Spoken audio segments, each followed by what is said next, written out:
If you're hearing this, it means I'm already dead." Daniel's voice crackled through the headset as the ground beneath Jacob Reeves exploded from another artillery strike. The night in Helmand Province was black as burned flesh.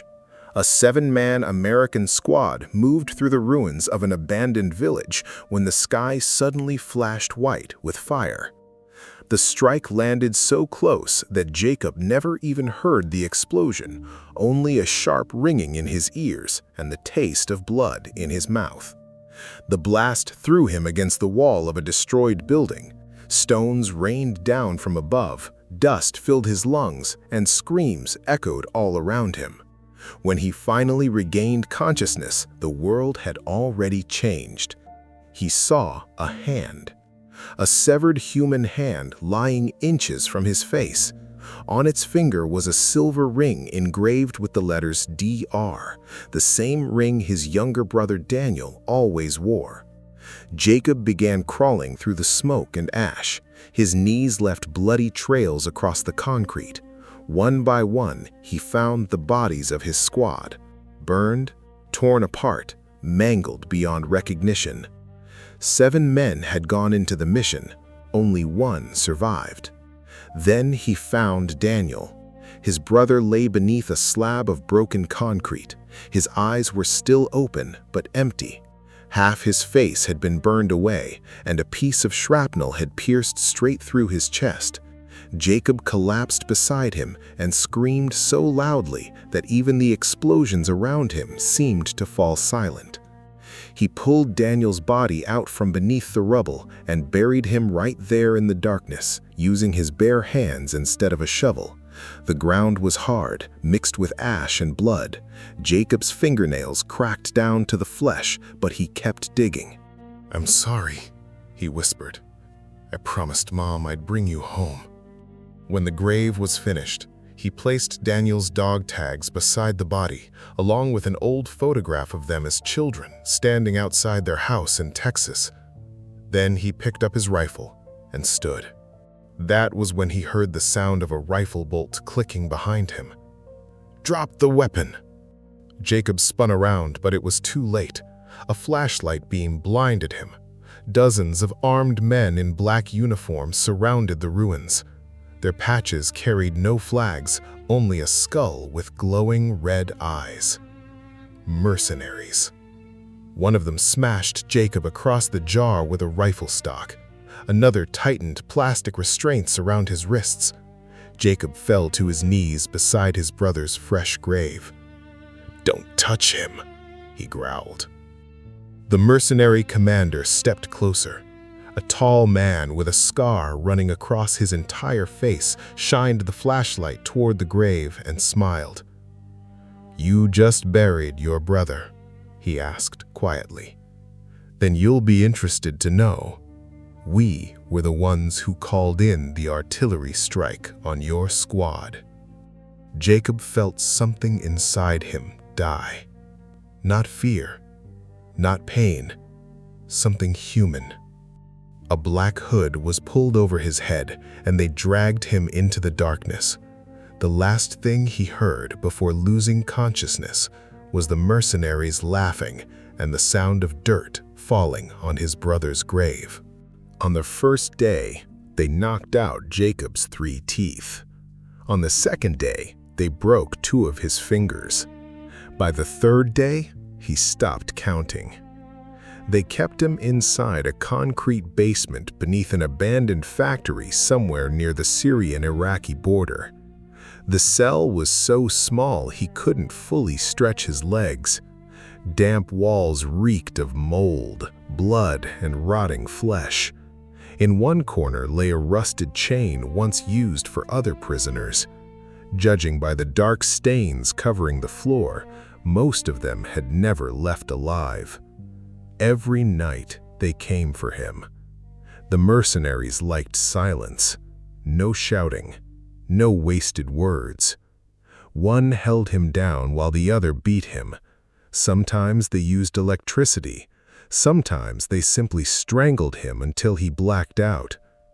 They wanted military codes, patrol routes, coordinates of American positions, but Jacob stayed silent. Inside his mind, only one image remained alive: Daniel's burned face beneath the rubble. That thought alone kept him from breaking. By the third week, he barely felt pain anymore. His body no longer belonged to him. Several ribs were cracked, his left leg barely bent, and black marks from electric wires covered his back. Whenever he touched the inside of his cheek with his tongue, he felt empty gaps where teeth used to be. But the nights were the worst part. After every interrogation, Jacob heard scratching sounds inside the ventilation shafts. At first, he thought they were rats. Then he started hearing whispers. "Jacob." Daniel's voice echoed through the darkness. "You left me there." He woke in cold sweat, staring into the corner of the cell where something always seemed to move. One night, he clearly saw a silhouette standing against the wall. A burned soldier stared at him with empty black eyes. "Kill them," his brother's ghost whispered. The next morning, Jacob realized he was losing his mind. And that was when everything changed. Late one evening, the cell door opened and the scar-faced commander stepped inside holding an old tablet. "Want to see something interesting?" he asked with a smile. He tossed the tablet onto the floor in front of Jacob. It was drone footage. An American squad moved through the village minutes before the artillery strike. Someone from the inside had leaked their coordinates. Jacob watched in silence as the camera zoomed closer to the man responsible. Captain Marcus Wayne. The commander of their operation, the man Jacob trusted more than anyone. "Your own people sell you for money," the mercenary said quietly. "They always have." Inside Jacob, something opened like a black abyss. In that moment, he understood the truth. His brother had been sold.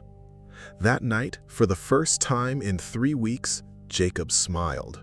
And even the guard bringing him food looked frightened by it, because there was nothing human left in the prisoner's eyes anymore. On the 22nd day of captivity, Jacob stopped being a victim. He lay on the cold floor of the cell, pretending he could barely breathe. The guards had grown used to seeing him broken. To them, he was nothing more than a half-dead dog waiting to die. That was exactly what Jacob wanted them to believe. So he watched. Every day, every hour. Who entered first? Who carried the keys? Who smoked near the generator room? Who forgot to lock the second security door? How many seconds the hallway camera turned away from the corridor? He memorized everything, the same way he once studied military maps. Through the ventilation shafts, he learned their names: Blake, Omar, Lewis, Carter. 17 mercenaries inside the compound, and not one of them realized the prisoner in the basement was already planning their deaths. One afternoon, a young guard brought him water. The kid was new. His hands shook slightly, and his rifle hung too low on its strap. Jacob recognized it immediately. This one wasn't used to killing yet. "You American?" the guard asked quietly. Jacob said nothing. "I used to watch your movies," the young man said with a nervous smile. "In your films, the heroes always make it home." Then he leaned closer to place the bowl on the floor. That was his mistake. Jacob moved instantly. The chain he had hidden beneath his body wrapped around the guard's throat. Everything happened in silence. The crack of the man's windpipe sounded like a dry branch snapping in half. His eyes bulged in terror, and seconds later, his body collapsed motionless onto the concrete. For the first time in 3 weeks, Jacob stood on his feet without restraints. He took the guard's knife, pistol, and keycard. Then he looked down at the corpse. "Heroes don't make it home. Heroes rot in the ground." The hallway lights flickered above him. Somewhere upstairs, mercenaries laughed, completely unaware that death was already moving through the building. Jacob killed the first man in the showers. The blade slid upward beneath the mercenary's jaw so deeply that blood sprayed across the ceiling. The second died through the storage room door. The third burned alive beside the generators. Jacob moved through the dark hallways like a ghost. No emotion, no fear, only cold calculation. Then he reached the server room. That was where the mercenaries kept everything: bank accounts, contacts, coordinates of safe houses, names of corrupt officers. Jacob turned on one of the monitors and found exactly what he was searching for. Marcus Wayne. The captain was here, inside the command level at the top of the compound. For the first time in weeks, Jacob felt his heartbeat quicken. He grabbed military explosives from the armory and began placing charges throughout the entire base. Fuel tanks, generator rooms, structural support columns. This was no longer an escape. It was an execution. Suddenly, alarms screamed across the compound. Red emergency lights flashed through the corridors as shouting erupted everywhere. "Find him! The prisoner escaped! Seal every exit!" Jacob raised his rifle and slowly walked toward the upper level, toward the man who sold his brother for money. The alarm screamed through the compound like the building itself was terrified. Red emergency lights flashed across the concrete hallways, painting the walls the color of blood. Jacob walked forward slowly, almost calmly. The rifle in his hands dripped with blood, and explosions thundered behind him one after another. Hell had begun. The fuel depot exploded first. The shockwave tore through the base, killing power in several sectors. Men screamed in the darkness, firing blindly into smoke-filled corridors. But Jacob already knew the compound better than they did. He had turned the entire place into a trap. Two mercenaries rushed around a corner, but Jacob's bullets tore through them before they could even raise their weapons. One dropped instantly. The other stayed alive for a few seconds longer, crawling across the floor while clutching his ruined stomach. "Please," the man gasped. Jacob never even looked at him. He was listening to another voice. Daniel's voice. "Don't stop." The upper level was already burning. Metal groaned from the heat, while thick smoke swallowed the ceiling. Through the haze, Jacob could barely see the doors leading into the command center. That was where Marcus Wayne waited. Jacob kicked the doors open. The captain stood beside a tactical table with a pistol in his trembling hands. His expensive combat gear was soaked with sweat, and for the first time, fear was visible in his eyes. "Jacob, listen to me," Marcus began. "How much?" Jacob interrupted. "What?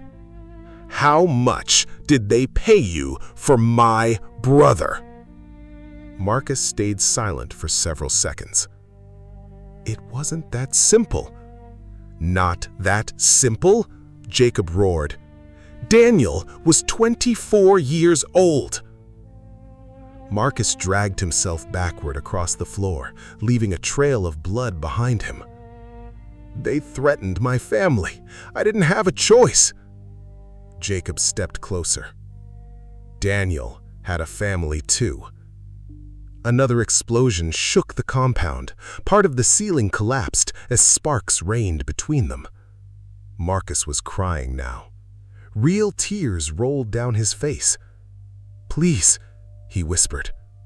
"We served together." Without a word, Jacob pulled Daniel's blood-stained dog tags from his pocket and dropped them onto the floor in front of him. "You buried all of us that day." The final gunshot echoed at the same moment another explosion ripped through the base. Marcus Wayne's head snapped backward and his body went still forever. It was over. But Jacob didn't leave. He activated the final explosive charge and slowly sat down across from the captain's corpse. Flames consumed the room around him, smoke tearing through his lungs, but he never moved.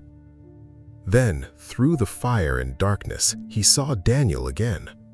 Young, smiling. The way he looked before the war. "You coming home, brother?" the ghost asked softly. Jacob slowly closed his eyes. "Now I am." The final explosion split the mercenary compound in half. The fire could be seen from miles across the desert. Days later, military forces found nothing but ruins, burned bodies, and a half-melted American dog tag buried in the ashes. Jacob Reeves vanished forever. But among the soldiers who survived that war, rumors lived on for years about the ghost of an American soldier who escaped captivity for one reason only: revenge.